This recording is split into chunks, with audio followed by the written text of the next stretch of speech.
Good morning. Thanks very much for dialing into our first half 2023 results webinar. I'm Jon Jayal, CEO of the business. I'm joined by Johan Olivier on my right, the CFO. First of all, really pleased to be announcing the results under our new name, Nexteq. This sets out the company's strategy for becoming a diversified multi-sector technology business, moving out from just a pure gaming play that the company started with when we were branded as Quixent. That took place in May of this year, that rebrand and company name change. And now going forward, that sets out our path as a multi-sector business.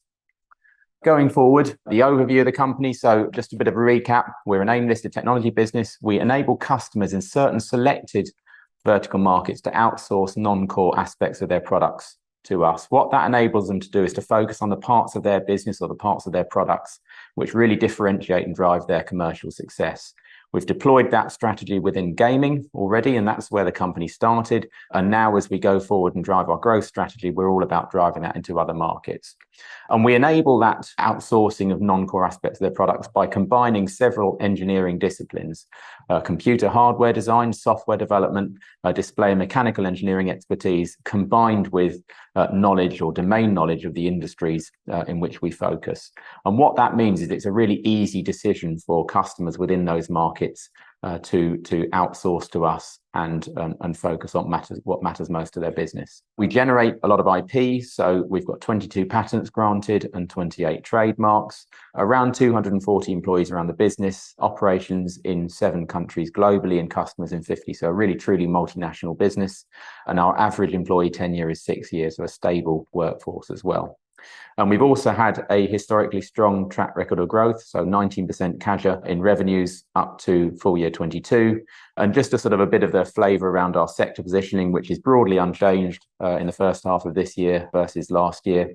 Gaming's about 60% of our business, with broadcast about 7% and growing fast. Medical about 8%, and there's a whole handful of other sectors that we supply HMI solutions to, which is about 25% of the company. So first half of the year, few key highlights. So a strong financial performance. So saw revenue growth in both the strategic gaming and broadcast sectors. That combined with a materially improved profitability with gross margins returning towards historic high levels. And that drove up profitability significantly at a bottom line. Also, as many companies are seeing, we're seeing the order book normalizing, and this really reflects an easing of supply lead times. So lead times were extremely extended through 2021 and 2022 with the supply chain crisis. That's now started to ease, and we've seen lead times coming back to normal levels. That's led customers towards normalization of the order book that they place with us and more typical levels of visibility. We've also been successful in driving execution of our growth strategy, so measurable progress within the broadcast sector, investments into that space to resource it with the right headcount, and then also successfully delivering aspects of our gaming growth strategy as we penetrate up the value stack. We've now returned to a strong cash generation within the first half after drawdowns last year, and that's led us to extend our net cash position. I'll now hand over to Johan, who's going to take you through some more detail on the financial highlights. Thanks, Jon, and good morning, everyone. This slide just sets out some of the financial highlights for the first half of this year compared to the first half of 22. And as Jon said, a strong performance by the group. A couple of the highlights: revenue of $56 million, up 6% year over year. Gross margin of 34.2%, a good improvement compared to the first half of last year. And that, coupled with the improved profit of $5.9 million, meant that we were able to increase our earnings per share by 77% to 7.2 cents per share. And then also pleasing to see good operating cash flows of 6.3 million, which contributed to an improvement in our net cash up to 18.5 at the end of June. Just specifically looking at group revenues, as I said, 56.3 million for the first half, up 6%. Within those revenues, the contribution from our top 10 customers was 52%, so down from 60% in the second half of last year and 54% in the first half of last year. So progress made there. Looking outside of our top 10 customers, those customers actually grew by double digits this year as we continue to focus on diversifying the business. Looking ahead with our new business wins, we expect to see further diversification in future reporting periods. Just breaking down the revenues by division, starting with Quixent on the left, $34.3 million in the first half, up 9% on the first half of last year. That growth was entirely volume driven, as we've seen an increase of 13% in our gaming platform sales with good demand across all of our product ranges. In addition to that, we've also seen the first cabinet deliveries completed in the first half of this year. And with the cabinets, we expand our product range and our addressable market to further grow our gaming base. And then moving on to Denstron on the right, in line with first half of last year at $22 million. Within that, our core display components business had a slight decline due to somewhat weaker demand due to broader economic concerns. And then offsetting that was a broadcast, which grew 10%, as we saw a ramp up of customers that we've won over the last couple of years in that business. Just moving on to gross margins, this slide sets out gross margin as a percentage of revenue for the first half of this year compared to the last few years. And you can see the trend there of improvement continuing into the first half of this year, really accelerating to 34.2%, well above the levels that we saw last year, and now in line with the levels that we saw pre-pandemic. This improvement really twofold. In the first part, within Denstron specifically, there's been a focus on higher margin business. So that's drove the Denstron margins up year over year, combined with the higher proportion of broadcast business, which comes at a higher margin than the rest of the Denstron sales, meant that we were able to deliver the best Denstron gross margin performance since acquisition in 2015. And then secondly, on both the Denstron and gaming side, we've seen a continuation of the trend that we started to see last year in terms of leveling off in component pricing, which allowed the effects of the price rises that we put through in 2021 and 2022 to combat the inflation to flow through in the P&L and positively impact our margins. Again, looking ahead, we expect gross margins to improve further in the medium term as we execute on our strategy. Just moving on to profit before tax, and this is the bridge between the two half years, with $5.9 million delivered in the first half of this year, up 70% from the first half of last year. Really two key reasons for that increase. Firstly, improved trading with higher sales, improved gross margin, adding $2.6 million to our profits. We then also saw a modest FX gain in the first half of this year, but when compared to the FX losses that we incurred in the first half of last year, along with the stronger US dollar year over year, meant that FX contributed $2.2 million to the increased profits when compared to the first half of 2022. Offsetting that was an increase in overheads, principally additional headcount that we brought into the business, most of those around engineering and commercial roles in the broadcast sector as we drive growth in that business. Alongside that, we've seen an increase in travel and entertainment costs and marketing costs as those activities return to normal, and compared to the first half of last year, which is still somewhat muted as we were coming out of the pandemic with some restrictions still in place.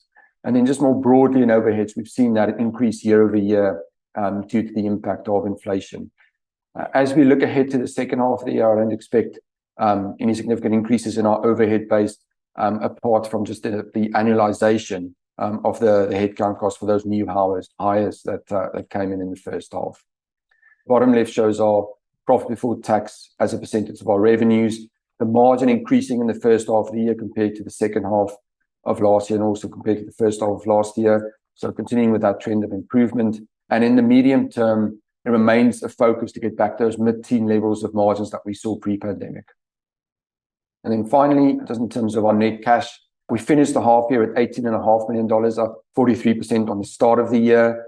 Principally, that was due to the improved trading, and we were able to generate cash from operations of $8.3 million in the first half. We had modest working capital outflows of $1.5 million. That was predominantly around trade and other payables as we were settling balances that were accrued at the end of last year. That was offset by continued good collections. So our debtors was down compared to the end of last year. And we also saw a decrease in our stock levels. Within our stock, there was a good decrease in raw materials, and that was somewhat offset by an increase in finished goods, which we held at the end of the half for delivery to customers in the second half of the year. And looking ahead, the outlook for the remainder of 2023 is continued good operating cash flows. Just want to note that we did pay a dividend of $2.5 million in August, which was a 25% increase year over year. And then specifically around capital allocation, our approach there remains unchanged. We prioritize having a strong balance sheet. For us, that means having sufficient liquidity so that we have the funds to invest in the business to drive both organic and acquisitive growth. And with that, I'll hand back to Jon. Thanks, Johan. So I thought it might be interesting to, now with our newly branded Nexteq business, to look at how the company's positioned in the sectors in which it services. So our growth strategy is all about identifying key focus markets in which we can develop high quality product, high value product. And then having landed customers in them and acquired customers in those markets, we then seek to expand up the value chain through focused R&D efforts. And within that, if we look within the gaming sector, which of course, as I said at the beginning, is our first market that we did this in, we have now got products and customers which we've now penetrated through all of those aspects of the value chain. So we have the computing aspects of it. We have the HMI, which stands for human machine interface, which is the control interface between people and machine. We also have software, which is deployed within those customers. And with our cabinet solutions, we now have a turnkey offering whereby a gaming customer can essentially fully outsource all of their hardware to us. And they then just focus on the game design itself, which is their core differentiator. And the game design is a part where we consider that to be sacred to our customers. We would never get involved in that aspect of the value stack, because that's the bit that drives their commercial success. So within gaming, we have now penetrated all the way through that value stack. What we clearly haven't done yet is penetrated into all of the customers in which we could do that. So there's still headroom to grow within gaming through further penetration of new business within all of those aspects. But we have product offerings which tick all of those boxes. The second focus sector where we've operated is in broadcast. And in broadcast, we don't do any computing, principally because that's typically sort of servers that are located in data centers. And that market is something where we don't play because it's a very competitive marketplace with some extremely big players that we wouldn't want to compete with. But we do have and focus a lot of our innovation around HMI, which is where we have the human machine interface for broadcast equipment developed with bespoke solutions which allow the blend of touchscreen technology, which is becoming increasingly widespread within broadcast, combined with tactile objects, and tactile objects being a way in which you make a touchscreen have feel as well as a visual feedback from the screen. And that's incredibly important for broadcast applications where often operators are working with these devices without using their sight. They're looking at other things while they're operating the devices. So we blend touchscreen technology, which is of course much more flexible, with tactile objects, which are suitable for that non-visual operation. We also, within broadcast, have a software product, which is called IDS, and that allows customers to control all of the devices from theirs and third-party equipment. And we've also been involved in turnkey solutions where we actually help to design broadcast customers' own products themselves. So within broadcast, we've now got quite a lot of that range in place. There's a lot of growth now where we're all about converting customers and then getting those customers into revenue and into their full run rate. And that's that growth we've seen in the first half of this year, and we expect to continue going forward, is all about that further ramp up of those customers. The other sectors that we service, I called out medical at the beginning, but there's also a much longer tail of sectors we service. It's principally around the component sales, and that's where Densitron has been very strong in the past. And this is display components where the customers seek to ask us to help them to identify the best display technology that will enable their products to be used in the applications that they're used for. So whether it's a solar power generator that's located in a desert, or whether it's an industrial machine that's in a dusty environment, we understand the display architectures that are best suited to that application, and we can help them to identify that technology. And we then work with selected third-party suppliers that provide that technology to the customers. So if we just go through these key sectors, so within gaming, we obviously had a pretty turbulent time going through the pandemic, with casino closures affecting all global gaming jurisdictions. The US market rebounded quickly from that, and actually since then, the US has continued to see historic high levels of demand from players for these machines. And that's continued through 2022 and into 2023. And really, the US is a strong story of recovery and improvement in demand. In Europe, we saw a much more muted recovery, and that was really because many European countries continued to have restrictions in place, which meant that the casino revenue through 2021 and 2022 was much more muted. But actually that really recovered very quickly towards the end of last year, and actually now is back at sort of the levels pre-pandemic, with an expected sort of continuation of growth. The Asian market, just really focused for us. The Asian market is a very important gambling market, just for our business, because of the number of slots that are located there. It's not quite so important in terms of the volume of machines that are installed that we can participate in. However, the Asian market also is now starting to see the recovery in demand following the sort of the very tight restrictions that were in place in places like Macau. So all of that sort of backdrop around the broader market has meant we've seen continued good demand for our products, and that's what's driven this growth in unit volumes to 26,000, up 14% year on year. And we've seen particular strength of demand for our low-cost IQ and mid-range Icon products. And these different products, and the top end of those is the Q Max product range. These different product ranges are very broadly at the same margin profile. It's more about the ASP that they're sold at. And certain markets, so for example, the LATAM market or the amusement with prize market, which is what you see in places like UK pubs, they wouldn't be able to tolerate the price point of something like a Q Max because it's just too expensive for the total bill of materials of the machine. So that's where our low-cost IQ range would be very well suited towards that. And we've now got further investment going into that, which refreshes that pipeline of products for IQ and Icon to move on to an Intel Core architecture. And that's something which we'll have completed by the middle of 2024, which means we now have a fully Intel product range. And that supports penetration further of the addressable market. We also commenced mass production shipments, as Johan said, of the first gaming cabinets in the first half of the year, and we're expecting further shipments into the second half, and we've got a healthy pipeline of business for those gaming cabinet products. And indeed, the gaming computer pipeline is also healthy. And with this newly refreshed product portfolio, we see good opportunities for further new business conversion within the gaming sector. Coming on to broadcast, we have seen a ramp of new customers during the first half, which has driven the double-digit year-on-year growth. And those new customers have been ones that we've won over the last few years.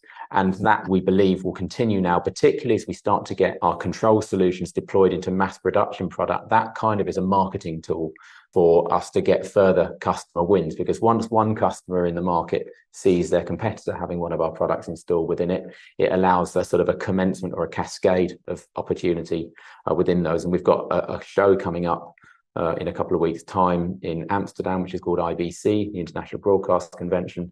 And at that show, we'll have customers with some of the first mass production products incorporating our solutions in it. And what we're excited to see is how that drives lead generation at that show. So broadcasting, good outlook in terms of demand. And we've also seen robust trading from the IDS software business. So that's something, because of the nature of the requirement it being installed into broadcast production control rooms, the IDS software business was heavily affected when we were going through the pandemic, because we weren't able to physically go into site to do these installs. But actually that's recovered well coming into this year. And we're now seeing that operating at sort of record levels within the IDS software platform. And we've made the investments, as I described earlier, into further sales and product support, which drives conversion of the sales pipeline.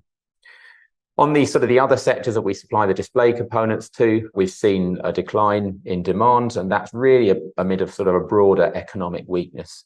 Customers have been less confident in their future. They entered the year, I think, with more optimism around demand, and they've been going through a destocking process. And I think there is also a more broad, weaker level of business confidence. And we've also actively focused on higher margin business within that sector, and that's what's driving this margin performance within Densitron. So very broadly, in terms of sort of sector trading, gaming, good first half with good outlook supported by a solid end market. Broadcast started to see ramp up now with new customers, and that's driving the growth we're seeing. Display components, going through the sort of the real symptoms of economic weakness that we're seeing more broadly, but at better margins than it's seen historically.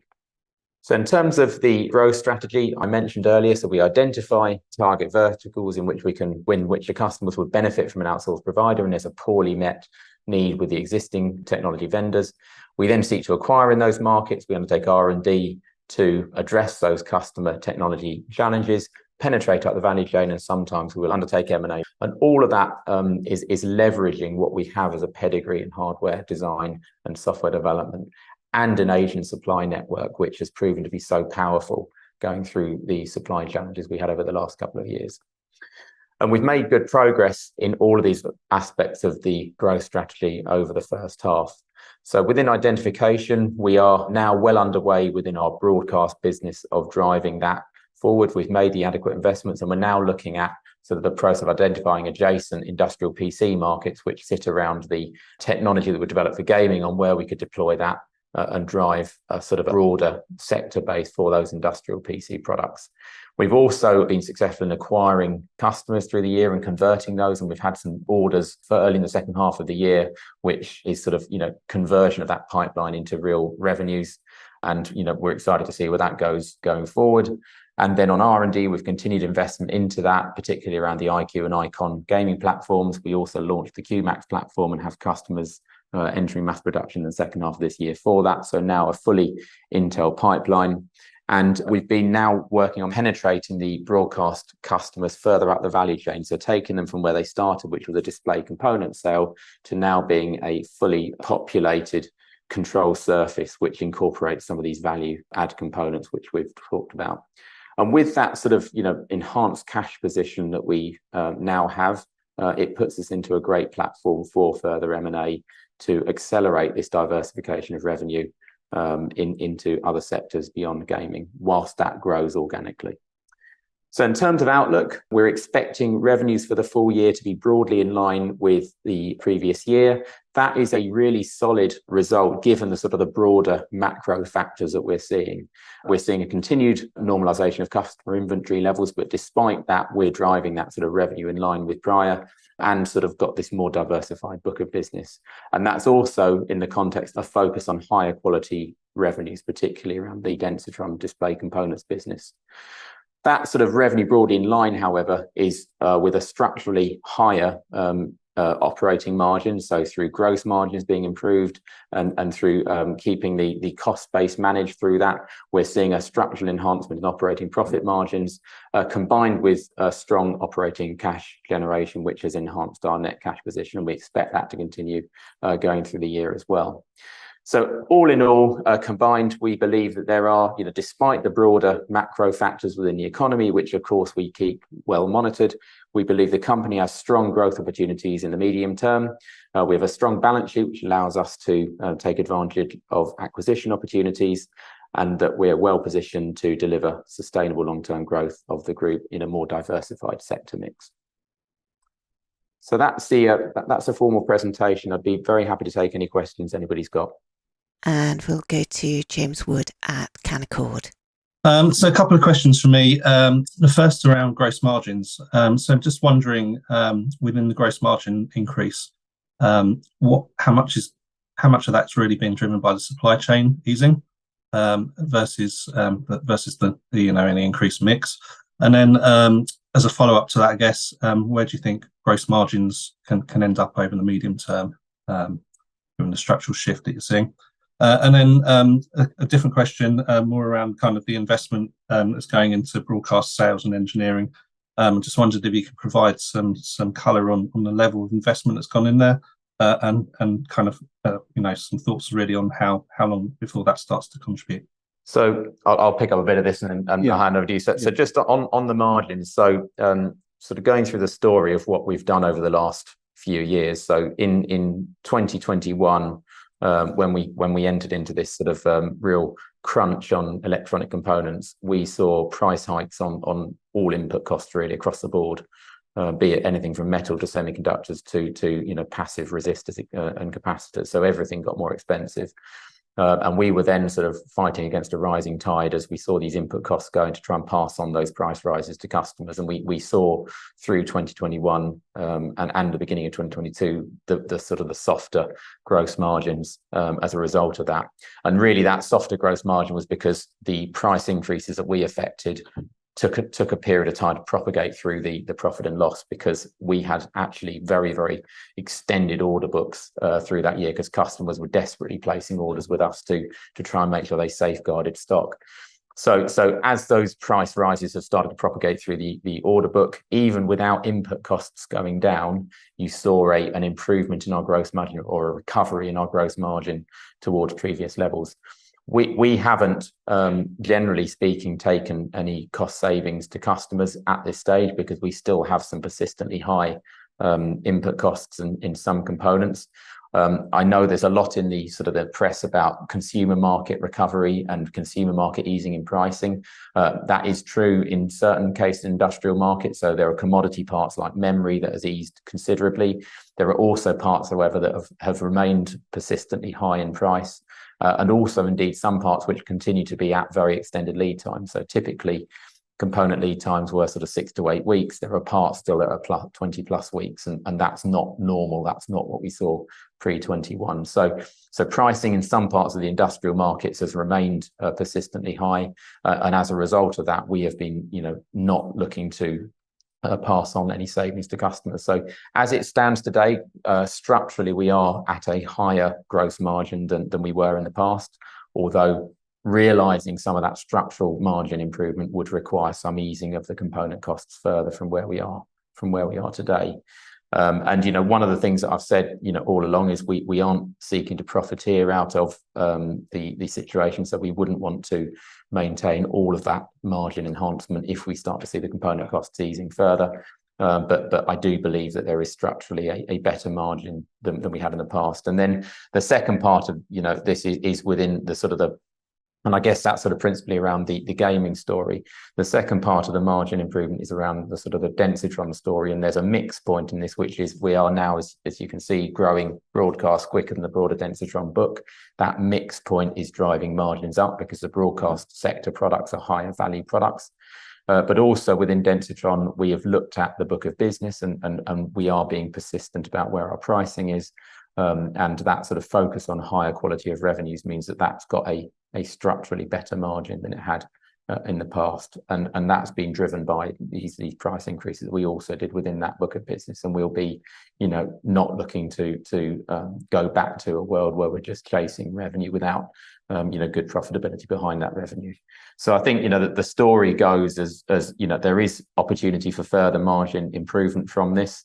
The extent to which that occurs will depend a little bit on where our input stock prices go and how component parts move. But the margin mix point and the sort of the structural price increases that we've pushed on will largely stay as they are today. And then on the investment into broadcast. Yeah, so investment into broadcast. So we've invested several $1 million into the broadcast sector over the last few years. It's something which we sort of built up really from scratch without any investment, actually, because a lot of the sort of the work that was going on to that was happening through years where the company couldn't afford to be putting in investment into the sector. So we've put several $1 million of investment into it. And we've also, as one of the slides in the appendix points out, we've also leveraged group engineering resources now across both gaming and broadcast and the broader display component markets, so that we have a common engineering base. And that meant that the expansion now beyond this or deployment of what we've already built is possible without further cost increases, because we've now got that shared engineering base within the business. But the point I made at the start about how we look at things, domain knowledge, the sort of the sector expertise, the product expertise within broadcast we've had to build up, and now we've sort of got a platform in which we believe that allows us to win the customers and to then service those customers with product with the infrastructure we've got within the business. And we've got a question from Michael Hill at FinCap. Could I check on the gaming cabinet side? Is it mainly existing or new customers that you've been speaking to on some of the new orders coming up? And for the new customers, would it be ones you wouldn't have spoken to without a turnkey solution being there? Yes. So on the gaming cabinets, the cabinet win that we announced in an RNS last year was Pilot Games. Pilot Games was an all new customer, so we'd never supplied them anything in the past. And to answer your question, would we have got that with or without the cabinets? I suspect that winning without the cabinets would have been extremely difficult because the markets that they're supplying into are price sensitive. I think in terms of the computer products that we were certainly at the pricing that we were at last year, given the inflation in component costs, I think it would have been very difficult to be able to convert that business without having a higher value sale. So the first customer we had was an all new piece of business. As we've said, that was mass production revenues in the first half of the year and further into the second half of the year. We are targeting other customers, some of whom are existing with the cabinet products, and that's an upsell of the computer platforms that we're supplying. So the book of or the pipeline of business that we've got is a mix of upsell of existing customers and all new all new customers that we've never spoken to before in the past that we're now supplying revenues to. And I can also check on acquisitions. Are there any particular verticals that you're looking at, and also any rough ranges in terms of revenue or what multiples could potentially look like for any possible targets? So I can partly answer the first one of those, and that is that in terms of markets that we look at, it would certainly be a market where we see some of the same characteristics as we have in gaming. So we don't want to go into commoditized markets. We want to go into markets where there's a degree of regulation or certification required in order to differentiate from the broader market offerings, and also where the supply dynamics are such that you need to have a length or sort of supply lifetime which is sort of multi-year, rather than just something which is sort of it's a sort of sell it and go product.